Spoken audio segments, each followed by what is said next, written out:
Could you introduce yourself? All right, my name is Virginia Dilks, and I am the daughter of a World War I combat engineer. My father was Charles Edward Dilks, and he fought in the 1st Division under General John J. Pershing, and he fought in all the major battles of the 1st Division in France. So he fought in Cantigny, and Soissons, and Saint-Mihiel, and Mouzargan. And then he went on to the United States Army of Occupation in Germany. Could you tell us about your father's story before the war? Yes, my father graduated from Georgetown University in Washington, D.C., and he then became treasurer of the Atlantic Type Foundry Company and in Philadelphia, and then he had what is referred to as patriotic fervor and volunteered to join the United States Army within 3 weeks after declared war. We declared war on April the 6th, and he volunteered on May 1 of 1917. Have you already been to the Meuse-Argonne Cemetery? Yes. I was there in 2014 with a sister who lives today, and she lives in Texas. How were you welcomed in France? Oh, I love France. I have always loved France. And the French people were very warm, and they were very willing to help my sister and me in every way possible. We were driving in a rental car, and we drove for 2,400 miles along some very country roads, and we were always asking directions, and the people were very helpful to us. Thank you. So, you already been in the Meuse-Argonne Cemetery. What were your impressions about this cemetery? Axel, there were several things were very impressive. Not only from the beauty of the cemetery, and also for the solitude that it offers those who are buried there.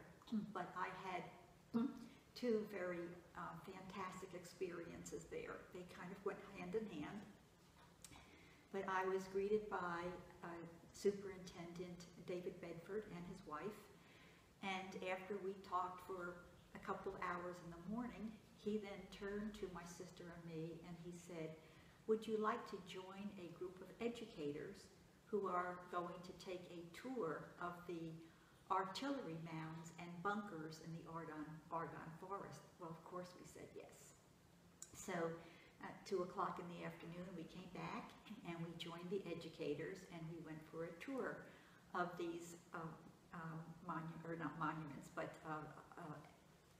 remains of World War I.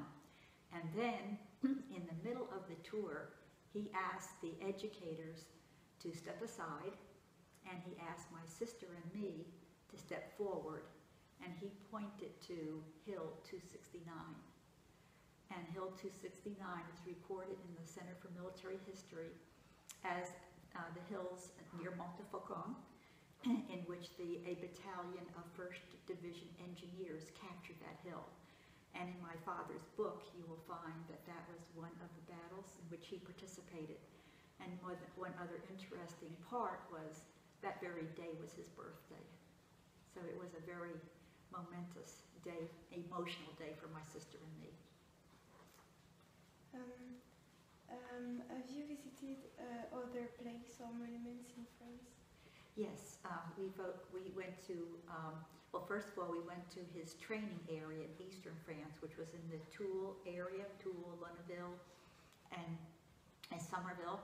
And then after the training area, my father was transported by train around the outskirts of Paris to Cantigny. So my sister and I went to Cantigny. We actually stayed in Beaumont. And we went to the Cantigny American Military Monument there. And then from there we went to the Somme American Military Cemetery because several of the soldiers who were killed in the storming of Cantigny were buried in the Somme American Military Cemetery. And then from there, we went to Soissons and to the Marne American Military Cemetery. And the superintendent there was a fellow named David Atkinson, and he said, well, while you're here, you also need to go to Belleau-Wood. And so we went to Belleau-Wood, which is where the Marines, the 2nd Division, made their reputation. And then from the Soissons and Marne American Military Center, David Atkinson also told us that we should go to the Voisin American Military Cemetery, and we did, and that's where we saw the gravesite of Joyce Kilmer. And then we went over to Saint-Mihiel, and then to Mouzargan, and then we followed the triumphant march through the, now they were the liberated countries of France and Luxembourg, and then we went on to the towns in Germany where our father served in the Army of Occupation. Are you proud to be the descendant of a man who fought during the World War I, the descendant of a hero? Yes, and you're right. My family, I consider our father a hero. And yes, we are very proud of what he was able to contribute to the history of our country. And we are very proud to be able to publish his book to commemorate the centennial anniversary of the war. Could you tell us a little more about the book of your father? Yes. The book are his memoirs. Now, our father, since he was an educated man, knew that history was being made. And he kept a daily diary from the day he left the shores of the United States to fight in the war in Europe until, actually he kept a daily diary until April 19th of 1919, and that was when he was issued a pass to Paris to visit his sister Mary Louise, who was serving as a volunteer in the American Soldiers and Sailors Club. The diary is very important because when, after the hostilities ceased, he was able to write his memoirs based on his daily diary, along with his memorabilia and also conversations he had with other soldiers in the field. So his memoirs are very much a story of the United States' involvement in World War I from a 1st Division perspective, from the very beginning, which was, again, when we declared war, until the very end, because he was there when the actual peace treaty was signed. Even though hostilities ceased on November 11th of 1918, General Pershing wanted to make sure that the American army that was still remaining in Europe was battle ready in case the Germans never signed a peace treaty. What was surprising was that it took over 8 months for the German government to finally sign a peace treaty. And the only way in which they were able to be coerced into signing the peace treaty was on June 1, according to my father's memoirs. They actually went out into the field and were mobilized and were ready to attack Germany on German soil. And it was only through that forceful display of a second military action that the German army was able to sign. So consequently, he was there. The treaty was signed on, the Treaty of Versailles was signed on June 28th of 1919. It was ratified on July the 9th of 1919, but he was not discharged from the Army until September 25th of 1919. So he was there for over 2.5 years. Okay. Is your father's life influencing your life choices? Yes, my father was after the war, he was an inventor and went into business for himself based on his invention. And because he was an entrepreneur, that influenced me to go into business for myself. And many times when I was in business, I am now retired, I would say to myself, I wish my father were alive. I would like to ask him how he would handle this particular business situation. So he was definitely very influential in my life choices. What is the message you want to covering for all the young people in the world and for the new generation which is growing?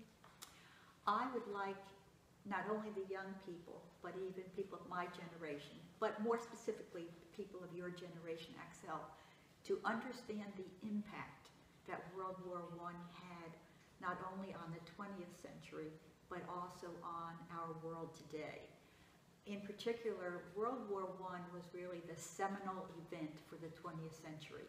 It planted the seeds that had the greatest effect on anything and everything else that happened throughout the 20th century, whether it be World War II, whether it be the formation of the United Nations, whether it be the Middle East crisis today. And these were only geopolitical legacies of the war. But there was also a phenomenal impact on music, jazz. Here in the United States, it created a great migration where a lot of the African American soldiers who lived in the South and also their families were now migrating north. So you had this socio-cultural changes also coming about by virtue of World War I. So you had literature, you had art, you had socioeconomic and major geopolitical impact. And I would really like the folks to understand the impact that this world-changing event had on our world today.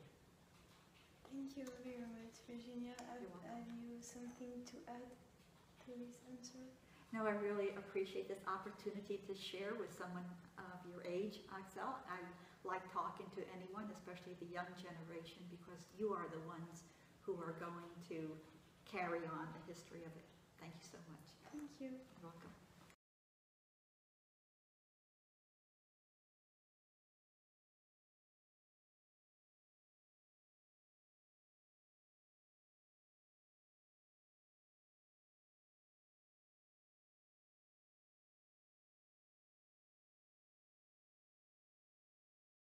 Ah, you gonna say Hello, could you please introduce yourself?